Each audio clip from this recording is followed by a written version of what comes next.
Hey everyone, welcome to another edition of Shelter on Base. And this week we have a special guest. We have Renel, the voice of Oracle Park. This is truly an honor to have you on with us. We all miss your voice so much, Renel. Thank you. Thank you so much, Therese. Thank you guys for having me. This will be fun. Yeah, if anything, this is going to be fun. And we're going to kick off some fun. Cole's going to go first because Brandon Crawford has a new bracket. Yeah, Brandon Crawford's been like the bracket master lately. First You're he giving did him that title? Oh, yeah, on Player Nickname Day. That's going to be his new master. I don't know if that'll bracket fit. master. No, probably not. But yeah, so he did Giants players pre-2010, and now he's doing favorite cereals. Kind of a logical jump there. When you think one, you think the other, I guess. But there's people have been engaging with it like crazy. I don't know if you guys voted in all the Twitter competitions there. Myself, I haven't really been participating because I'm not really a sugary cereal guy. And all of these things that are winning seem like desserts, like chocolate for breakfast and cookies for breakfast. But what did you guys go with? That might be the hottest take that you've ever had. Oh, dude, I eat like unflavored Quaker oat bran. The Kuiper household was a lot healthier than the Garcia household, where we basically had cookies and milk for breakfast many mornings. I voted for Cinnamon Toast Crunch, which Brandon Crawford agreed with because that was his #1 seed. So actually, CTC is actually what the cool kids call it. So I went with CTC. That's the drug it's being called? That's the one. So that's what I went with. The sugar drug? Call that CTC. Cole, I feel your thing of like cereal being dessert. I actually don't eat it as breakfast. Like I can't imagine actually eating like a bowl of sugar for breakfast. But if I'm going to indulge in like a dessert, sometimes I want cereal, and that cereal is Fruit Loops. I love it. I think it tastes so good. It makes the milk taste good. Renel is so disappointed in me. Anthony felt the same way, okay? So I'm just saying, I like Fruit Loops. You can put it on ice cream, too. It's like a nice ice cream topper. Ooh, all right. So I'm going Fruit Loops. And it is progressing in his bracket, too. So I'm not the only one who feels that way. Yeah, I'm going to have to go with something that I liked as a kid and something I still like as an adult, which is Honey Nut Cheerios. It's like a little bit of sweetness to it, but you know, at least I feel like I'm doing something good because it's oats. So there you go. Perfect. Some of the sporty ones, like when I think Frosted Mini Wheats, I think sports. So maybe I'll go with that one. Renel, what do you have? Are you a big cereal fan? That's a negative. I haven't had Fruit Loops probably since I was 5. What shade? Shading me so hard.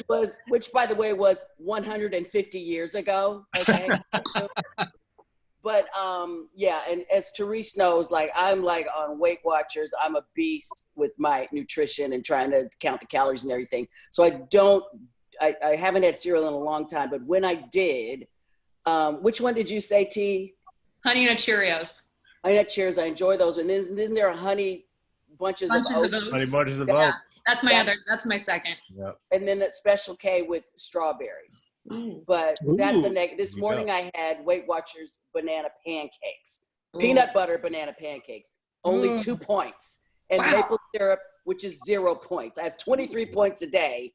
Okay, so now I have 21 more points to eat today, but they were fantastic. I'm cooking my ass off, by the way. I got nothing else to do. I'm going to do some balsamic chicken.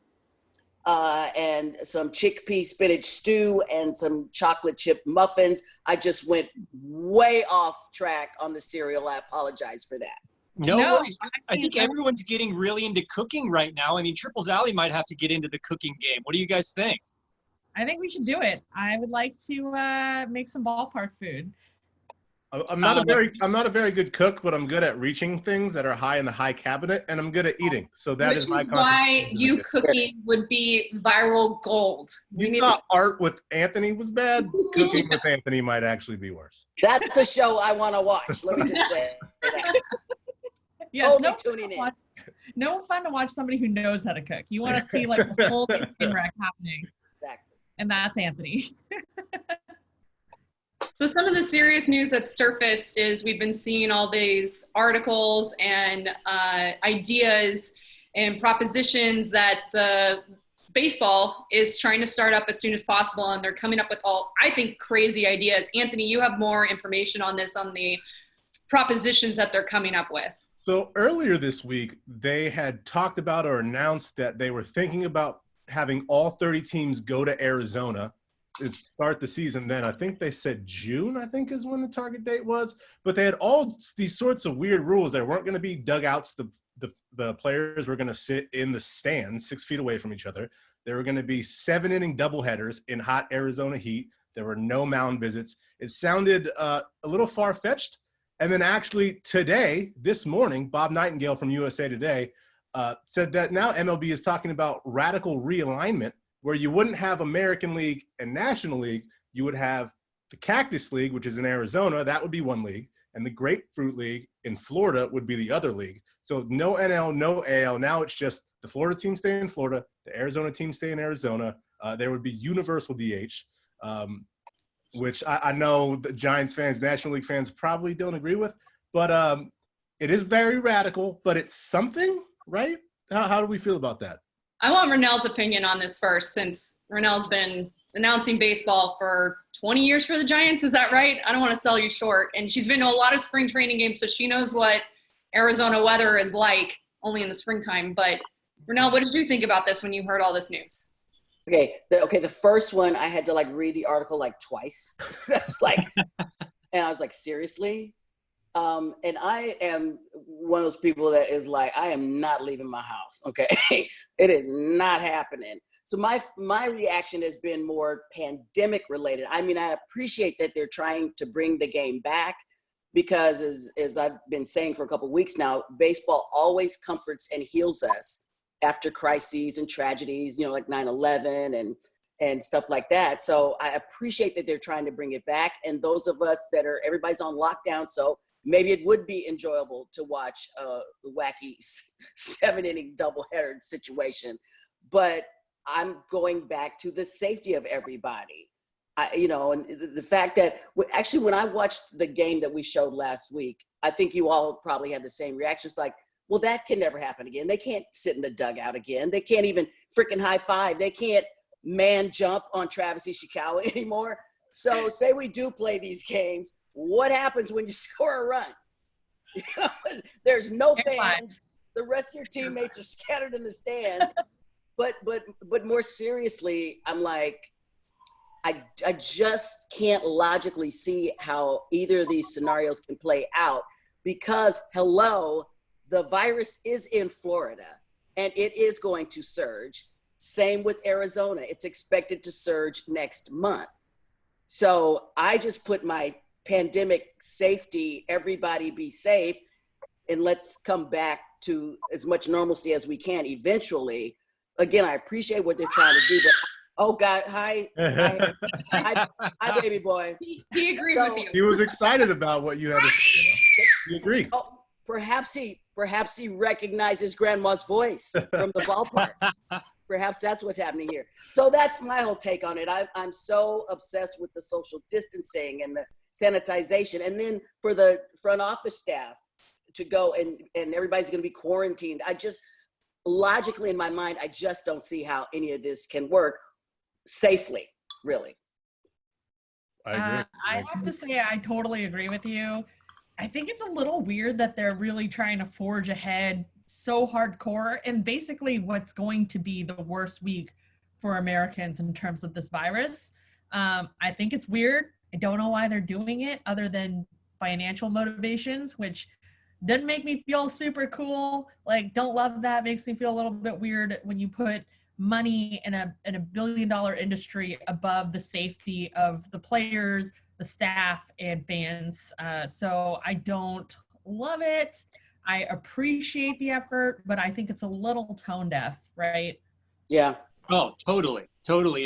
And obviously your guys' points make perfect sense, but even just looking at this as someday we'll be looking back on this year as baseball fans, do we want to look back on this as an absolute disaster? Or do we want to look back at this as baseball did the right thing and put player safety, fan safety, staff safety first? That one. Yeah. Good answer, Cole. Good answer, Cole. I mean, that should be the number one priority, right? And, I guess they're also trying to stay relevant as well and maybe just give baseball fans hope. But, I mean, this is serious stuff we're in the midst of. And there's still a lot of people that aren't even buying it. You know what I mean? And now it's starting to get into rural America, and it is going to affect every single one of us. I know it may have affected y'all by now. I know somebody, that is dealing with it that lives up in Washington State.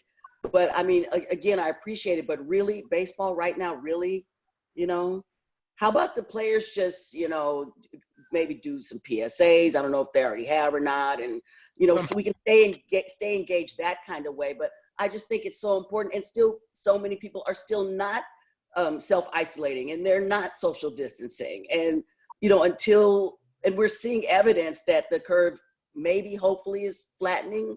But again, we don't even know how many people have it in the country because hardly anybody can get a test. Oh, kids, don't get me started on this. I obsess about this stuff.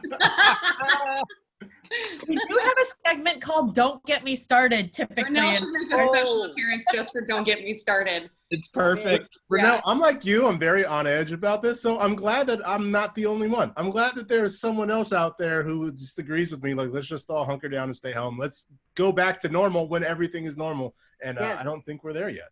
No. Logistically, if they go ahead with this, I mean, will that World Series trophy mean as much to players? Like, looking back, the 2020 trophy, the year they played 7 innings a game, it's just a whole different ballgame. And if they're not going to play Major League Baseball by the rules of Major League Baseball, just call it a scrimmage. So is that what you're calling the Astros World Series win? Oh, do we have time for another Don't Get Me Started? No. Let's change gears and let's bring it back to some positive. Let me go get my trash can. Let me get my trash can. There we go. Oh, you were we have questions for Renel. Yeah, I'm going to start because I have this crazy dream that maybe, just maybe, you would announce my name as if I'm coming up to bat at Oracle Park. And then I'll make my voicemail, no big deal. Was that a question or was that a dream? I'm confused. I think it was a request. Both? Of course. I'm proud to say I've been doing that for fans all over for 20 years now. It's super I didn't want fun. to ask until now, but I used to be number 6 in softball, just saying. Do you have a position, Carmen? Yeah, what Carmen, position are you? First baseman or what? I was a third baseman. Okay. Very doable. You want that as your outgoing message, right? I do, yeah. Okay. And maybe right now, no big deal. Not to put you on the spot or anything, Renel, but. Okay, number 6. I'm sorry, what position? 6, third base. Third base. Okay. All right. Third base, number 6. All right. Okay. Oh. Well, don't get too excited because I am very rusty. I haven't done anything for a very long time. I'll take it. Your rusty is probably my best case scenario. And now, ladies and gentlemen, unable to take your call right now because she is leading off. Third baseman, number 6, that little badass, Carmen Kiew. She'll call you. Wild. She'll call I you. like that little badass. Good. She'll call you when she's good and ready. Goodbye. That is incredible. How did you know? I was actually a leadoff hitter. There you go. I just, some things are intuitive with me. I don't know. And you are a little badass, definitely. Yes, that was the best thing ever. You just made my whole weekend. Oh, my pleasure, honey. My pleasure. Well, I don't know how the next question is going to have a chance at topping that. But what I wanted to know is there a visiting player who you announced coming up to the plate and got the biggest fan reaction you can remember out of a away player? Let's see. Biggest reaction. Oh, I don't want to bring us down, but Tony Gwynn. Oh, yeah. It's because the year of his retirement. Mm-hmm. when he came back, and we did a little ceremony for him, and that was goosebumpy and super emotional. And I love him so much. May he rest in peace. And so I'm in the booth, and during pregame, they were presenting him with some sort of gift. I can't remember what it was. And Brian Sarabian, who was, you know, my on-field producer at that time, I got on headset and I said, can you just ask him to look up and just give me a wave, because I'm a huge fan and everything. So I hear Brian saying, Tony, our PA announcer is up there and she's a big fan. She wants to, you know, send you her best. Okay, I'm going to cry right now. Oh. I wave, and he tipped his cap to me. That is That's incredible. I was like, and then I was just done for the day. And, you know, that was very early on, you know, in my tenure. So to get that kind of big league respect was awesome and emotional and was amazing. So yeah, definitely Tony Gwynn. That is a fantastic answer. Thank you for sharing that. Sure. That feeling you described is how I felt when you just announced like a minute ago. So. Thank you, baby girl. Thank you. Renel, I'm a 90s baby. So you have been in my life for a very long time. I remember you from the old KMEL days, not even Kiss FM. I go back to the KMEL days. Right on. So my question to you is, how did you go from DJ to Giants PA announcer? Dude, it came out of the blue skies. It came from the heavens. So I was on Kiss FM 1999, the fall of 1999. And I got a call I got a voicemail message after my show from the vice president of marketing at that time, asking me if I'd be interested in auditioning for the new PA job at the new ballpark. I didn't even know they were going to hire a new PA, and I had no idea. And having grown up in the Bay Area as a Giants and an A's fan, and just a huge baseball fan in general, I was like, hell yes, I do. Yes, I am interested. Yes. But I called my mom back. I called her back before I called him back, because my mother is another reason, probably one of the biggest reasons I'm such a baseball fan. And I called her first to share that with her. So they reached out to me and some other female broadcasters here locally, which I didn't know at the time of the audition, because shout out to my predecessor, Sherry Davis, who did the last 7 years of Candlestick. And I applaud the Giants for moving forward and keeping a woman in that position. So I think my broadcasting career, and also I had done some sports broadcasting for the A's too. And I know that Larry Baer knew that, because I would see him at the annual luncheon we used to have, A's Giants baseball luncheon, when it was Comcast Sportsnet. So I knew he knew that I had done TV for the A's and some hosting on some sports channel. It was, you kids weren't even born, I don't think. And my first sports broadcasting job was a show called Sports in the Classroom. And every month I'd go to a different high school with a local celebrity athlete, and we would do a show, a Q&A show, and really teach the kids how the same skills you need to succeed in any sport, but especially baseball, are the same skills that you will apply to succeeding in school and in life. And Dusty Baker was my first guest.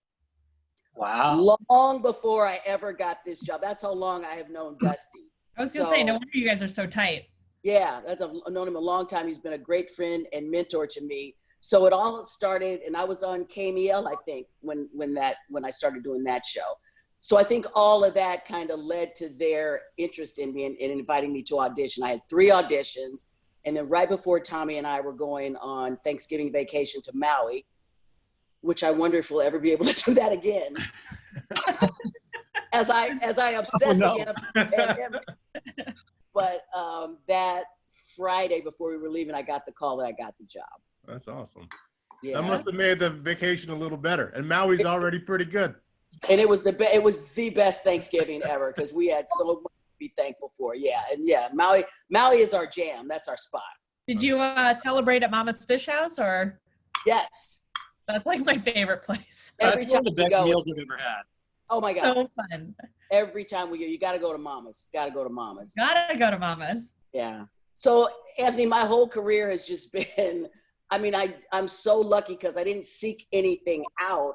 Every job I've ever gotten, I've been referred by someone for it. And that's why I tell all my kids and, you know, the broadcasting students that I mentor, don't you burn a single bridge.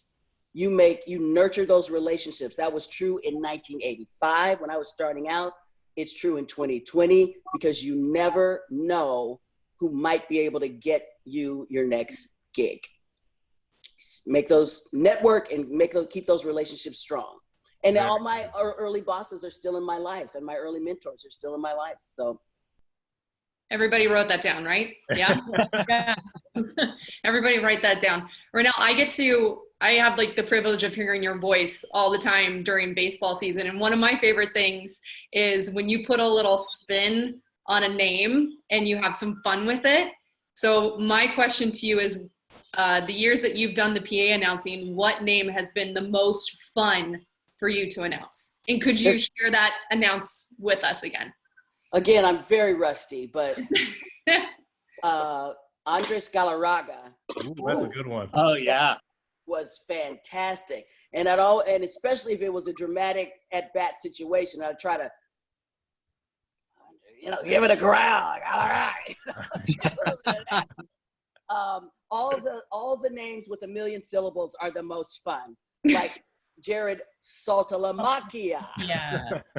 Nomar Garcia Hara. I put a little pause in there. That was probably my most favorite. Yeah. Yeah. And then our own Your Vittorio Alba. That's also another good one. Plus, he was so totally hot.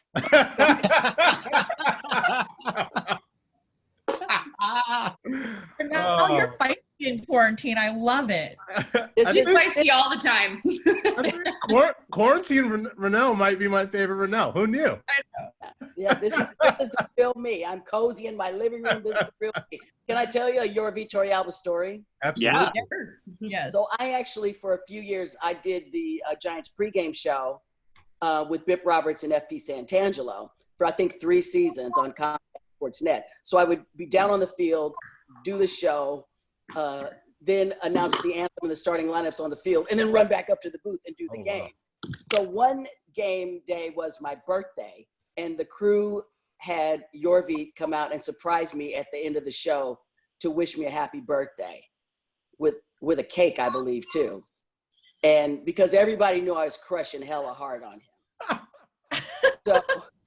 So that was fantastic. But then when he left and he was a visiting player for Colorado, whenever, I swear to you, and I would turn into a 13-year-old girl, whenever he was in the on-deck circle, he would look up at me, he would wave, or he would do this with his bat. And I'm on headset going, did everybody just see that? Or is it in my imagination right now? Did everyone see that? And he did that for the longest time. Oh, that is quite the story. And also, like, that is amazing because, wow. He basically was feeding into your crush, which, like, I love. Totally. And I was like, seriously? You're in the on-deck circle and I'm on your mind right now? That's fantastic.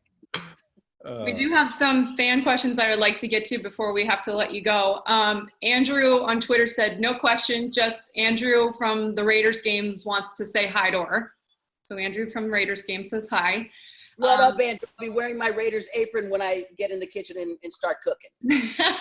Rodney says, a lot of players and coaches are superstitious and keep the same weird routines during a hot streak. Is there something you do every day before work that maybe other PA announcers don't do? They probably don't put on mascara. Except for my girl Patty Small with the Mets. No, I've been superstitious long before I started working in baseball. And I have a Giants bracelet that I wear for every game. And I swear to God, one day I forgot it. And we don't live too far from the ballpark. I called Tommy. I said, babe, can you bring me my bracelet? I cannot do the game without my bracelet. So it's the bracelet, and as Therese knows, because I turned her on to it, the throat coat tee to open up the vocal cords. But that bracelet, I can't do a game without her. And she's been with me for, since the very beginning, which is now a growing collection of Negro League figurines. I have them in the file cabinet. And I put them out next to my microphone for every game to remind me on whose shoulders I stand. So those are my two big traditions and superstitions. Well, Chris from Twitter wanted to hear a little more about that tea. He asked, does she have a favorite drink that keeps her voice on point during games? Yes, it's called throat coat. There are two kinds. There's one of the original, and there's one with the extra echinacea, which is hugely important for our long season. And I put honey in there and a throat lozenge as well. That's my concoction. And I have a couple of cups of that a good 2 hours before we start pregame, which is usually 6:30, because not to disclose too much, but the bathroom situation is very difficult during a game. Yeah, so I imagine you have to stop drinking things a couple hours before the game. That's it. I got to get it in a couple hours beforehand, but as Therese also knows, I can get to that ladies' room in my heels in less than a minute. Thank you. It's incredible. Like, she is speed racer in like 5-inch heels down the hall and back. You better not be in the way, because she will knock you out. If you see Renel sprinting in the middle of the game, get out of her way, please. Get out of her. Make a lane. Let her pass through. Right. And occasionally I'm coming this way, and Kruk or Kuiper or John Miller or Fleming is coming this way, or Edwin Higueros. We all kind of are like, well, that's too much. I won't go. We all just have to get our breaks in when we can. That's all I'm saying. These are the little known facts that you don't know. And by the way, for the first 2 seasons, I'd never urinated during a game. I was too nervous that I wouldn't get back in time. My God, Renel, that probably isn't healthy for you. Quarantine Renel, yes. Quarantine Renel. I love quarantine Renel. She did tell me she had a mimosa or something, so. I don't give away all her secrets. So Yeah. I don't know that she's trying to hide that. I think everybody knows that I enjoy a cocktail. I think that's common knowledge. And Cat's out of the bag, that one. I may or may not enjoy a cocktail in the booth on occasion. I may or may not. Hey, those are training games. It gets late. You gotta do what you gotta do.